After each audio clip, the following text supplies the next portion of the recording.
Good morning and welcome to the regional workshop for horticulture. Thank you all for being here today. My name is Erin McGuire and I'm the Associate Director at the Horticulture Innovation Lab here at UC Davis. We have been working over the last couple of months with the International Center for Evaluation and Development, as well as the University of Nairobi and the Kenya Agricultural and Livestock Research Organization to put together this workshop for you all today. I'm thrilled that you're all here. You'll all play a really important role in helping to develop our priorities going forward. I wanted to be there with you today, but due to some unforeseen circumstances, I wasn't able to be. I do have some representatives in the at the workshop today in Nairobi that will be able to answer any questions you might have in person. And I'll give them some time to stand up and introduce themselves at the end of this presentation. But again, thank you so much for being here. I wish I could be there with you. Today, I'm going to give you a brief overview of the Horticulture Innovation Lab, why we think horticulture is so important, and how we plan to structure the Feed the Future Horticulture Innovation Lab over the next 5 years, and how this regional workshop sort of fits into it all. So I'll go ahead and share my screen and start my presentation. Okay, great. So like I said before, I'm Erin McGuire. I'm the Associate Director of the Feed the Future Innovation Lab for Horticulture. Our global research network works with and promotes local leadership to advance horticultural and social innovations, empowering smallholder farmers to earn more income while better nourishing their communities. We are funded by the United States Agency for International Development, and we're part of the overall Feed the Future program. So while most of the funding for Feed the Future goes into implementation projects and large value chain projects that you might be more aware of, a good portion goes into research, and those are generally led by US-based universities. They have them all over the US. They focus on different crops and different parts of the value chain, but we focus on horticulture, and we are based at UC Davis by Dr. Elizabeth Mitchum. And we have a large consortium of specialists focusing on gender, nutrition, and youth engagement, as well as partners from Florida A&M, Michigan State University, Texas A&M, and World Veg.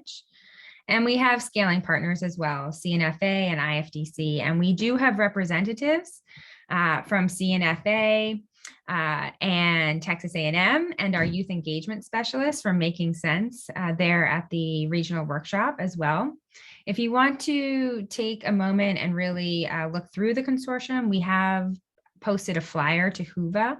And you can look through all the expertise that is provided by the consortium and also contact information there in order to potentially start new partnerships or ask any questions you like. So our consortium model is very much hybrid and a collaborative approach. We are led by UC Davis, as I've said. That's where our management entity relies. I'm a part of the management entity. We help manage the large projects, and we provide support for all of our sub-awards. We also plan to have country hubs. We are in our very first year of funding, so we're just getting set up. But we do hope to have regional hubs established after the regional workshop that will help serve as a base in country, manage all research activities, do any coordination with different partners, and demonstrate technology. We also will have a competitively awarded subcontract process where we'll be able to bring in new partners, and that will be awarded in the more traditional style where we put out a request for proposals and then people apply, and we're able to bring people into the fold that way. We do envision all of those projects to be led by regional or in-country partners. Previously, we've had those projects led by US-based universities, but that is a switch in how we're doing things this go around.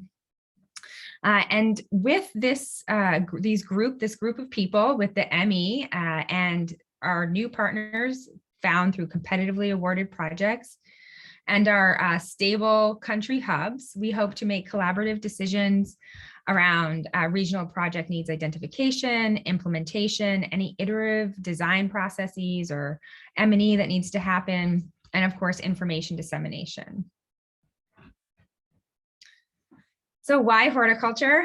Everyone here in this room, I'm sure already knows this, but just to set the stage a little bit for this morning and all of your discussions, I wanted to talk a bit about where horticulture fits into this larger picture of malnutrition, undernourishment, income, all of these development goals that we're striving for. So first, here is a figure that shows the distribution of food insecurity by severity around the world and within different regions. So here you can see the green represents a population. To the very left is the world. And then orange and red offers different levels of severity in food insecurity. So you can see here that the most severe food insecurity for the most people is happening in Asia. However, in Africa, you can see that a greater part of the population is suffering from moderate or severe insecurity.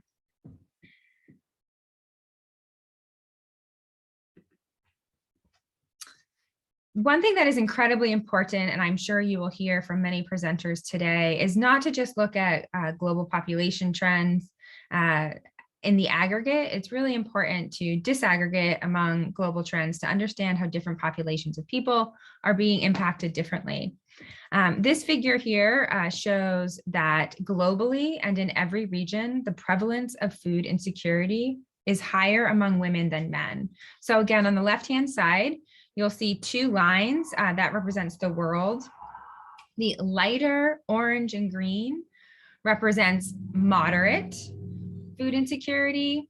And then the green represents women, the orange represents men, and the lighter colors of green and orange represent moderate food insecurity, while the darker representation of those colors represent severe food insecurity. And so you can see in the world, as well as in Africa, Asia, and the rest of the regions, men suffer from severe and moderate food insecurity less than women. So it's really important when we think about food insecurity that we're really disaggregating and understanding who's being affected the most. This by no means shows that men are out of the malnutrition, undernourishment, vulnerability, but it's just something for us to be aware of, that of course people are being affected differently. Again, this doesn't show that people impoverished are out of the danger of being malnourished, but it does show a difference. And on the same line, these are figures from the FAO to show how on track we are with meeting nutrition goals for children. So you can see here, each color represents a different country. The world is dark blue, and for our purposes, I'll highlight Africa, that's orange. The targets here represent SDG goals, and so whether or not we're on target to meet those goals. Stunting is the only category in which we've made significant headway. We are still very much concerned about children being overweight, wasting, anemia, and obesity. These are all things that are incredibly significant and can be changed with horticulture, fruit and vegetable intake. And new evidence suggests that recent increases in the unaffordability of healthy diets are associated with increases in both severe and moderate forms of food insecurity, especially in lower and middle income countries. There was also a survey recently done in Armenia that shows that food consumed by households were neither sufficient in amount nor in diversity, increasing the risk of nutritional deficiencies and irreversible physical and cognitive deficits to children, as well as adult underweight, overweight, and obesity, and in developing non-communicable diseases. So we have a Certainly a significant challenge ahead of us in terms of food insecurity, and it is something that fruits and vegetables play a very significant role in. So here is a figure that shows the correlation between the number of food groups you eat and how likely you are to have an adequate diet. And as you can see, there's a strong correlation between the number of foods eaten and the probability of an adequate diet. So diversity in diet is so critical. And we do know that countries affected by multiple drivers exhibited, such as famine or global warming, et cetera, they have the highest percentage of population who cannot afford a healthy diet. And I certainly don't need to tell those in the room that in Nairobi, in Kenya, in the region, there are multiple issues at hand that make it a place where we really need to be considerate of how diversified diets are being taken in. One other study I wanted to point out, in Brazil during COVID, almost 1/3 of households with children increased their consumption of highly processed foods compared to those without children. And this really highlights how deteriorations in diet quality are taking the greatest toll on children. All across the world, this is an example from the US. Federal dietary guidelines or national dietary guidelines say that you need to eat a majority of fruits and vegetables in your diet. Across the globe, it is recognized that diet diversification of and with fruits and vegetables, that is how you get your micronutrients, vitamin C, vitamin A, vitamin E, potassium, et cetera. And low dietary diversity is linked to higher rates of malnutrition among infants and young children.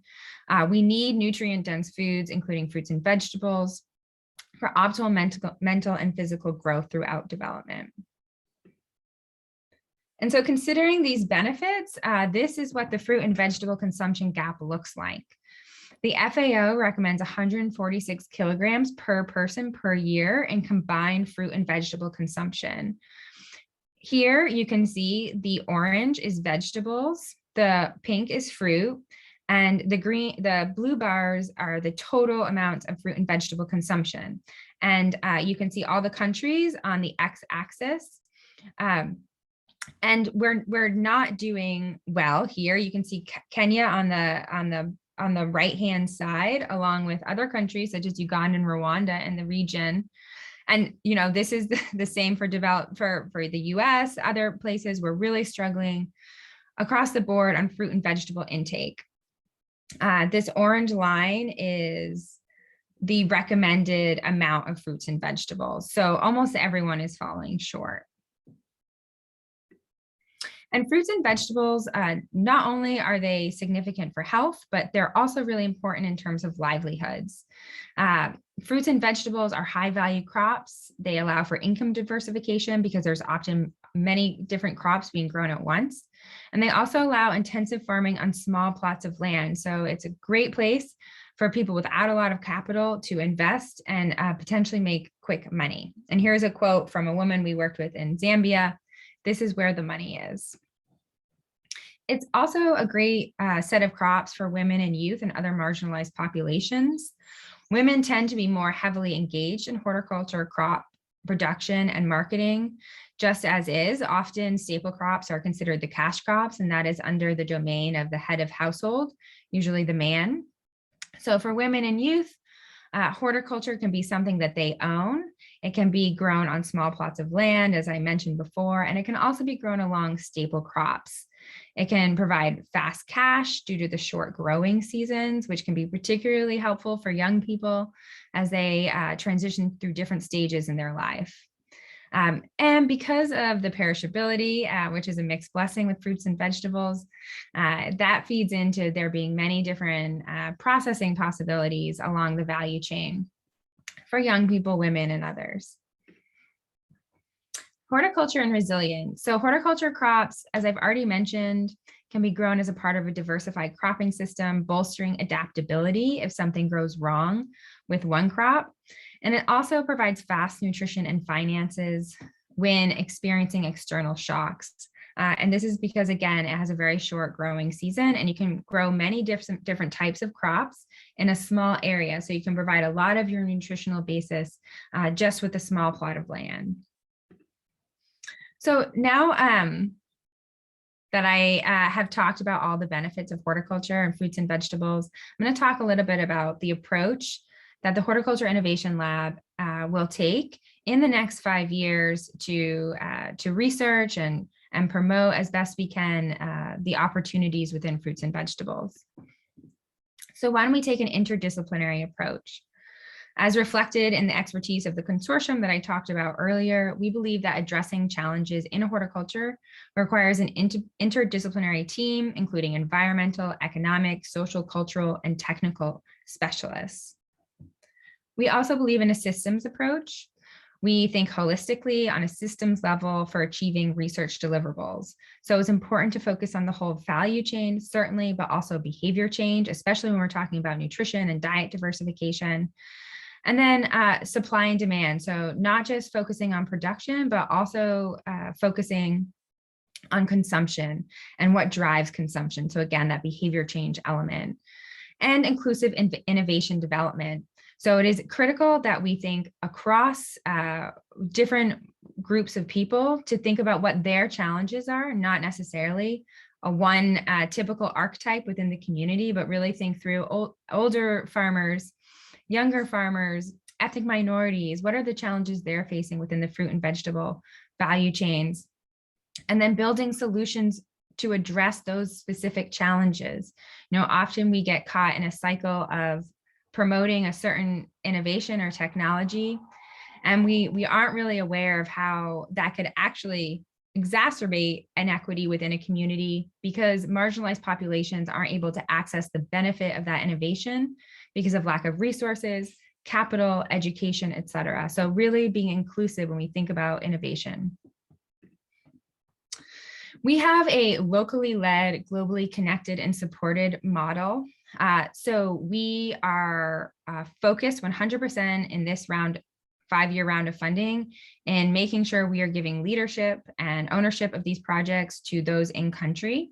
So you can see here in the center of our program management structure are local networks, and then the local institutes and organizations that those networks might engage with, the management entity, which is myself and Dr. Mitchum and a few others back in Davis, and then our global partners. So working from this bottom-up approach, we're looking at co-led strategy development, needs identification, adaptive project management, and responsive M&E. So doing what we can to make sure that we move around resources to reflect the needs on the ground as they change. And then from our global partners down, we're looking for technical support, research guidance when requested, capacity development, and co-led strategy development. We really look at our consortium as those that can be hired out and by those in country when needed. I'm not going to go into this theory of change, but just know that we have one. You'll see on the left, the sphere of control is the Horticulture Innovation Lab activities. That includes our more market-oriented research for empowerment projects. Those are our large, holistic, system-wide projects that I'll talk about in a second, and our critical engagement projects. And those are meant to be short and targeted and are meant to provide research results that will inform all of the work that we're doing through the market-oriented research and empowerment projects, which will each be regional. And then, of course, our inputs is our locally led, globally supported management practice. We definitely believe in multi-level stakeholder representation throughout production, marketing, and social systems. And then all of the people that we've brought together in this room, academics, NGOs, private sector policymakers, market entities, et cetera. And we're really looking towards these impacts. How do we develop strong local networks, resilient horticulture systems, increased nutrition, inclusive market systems, gender equity, and social inclusion? And that's a long laundry list, which really brings me to what we're doing here at the regional workshop. We are really hoping that experts within the region can help us sort through all the possible directions that we can go with this work in fruits and vegetables. I have mentioned all the different ways that horticulture can have an impact, and considering the research limitations of research and what we can do, we are really looking to you during these discussions over the next 3 days to help us understand where to focus these larger projects that are coming down the pipe, and I'll talk about those now.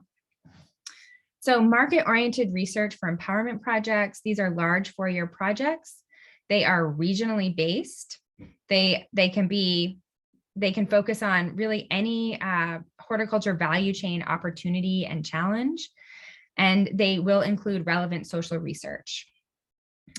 Those projects will be about $1 million to $1.5 million large. As I said, they will be regional.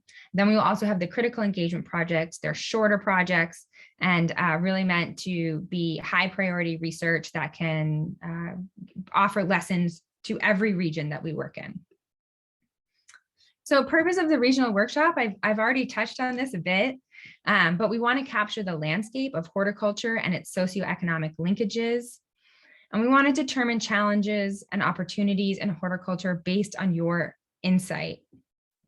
So this is really about understanding where we are right now without reinventing the wheel, but considering where we are now, where do we want to focus in the next 4 years? What are the important areas that we need to tackle? Who are the right partners to tackle it? This is really our launching pad where we can gather as much information as possible and be able to invest in those research projects based on your feedback.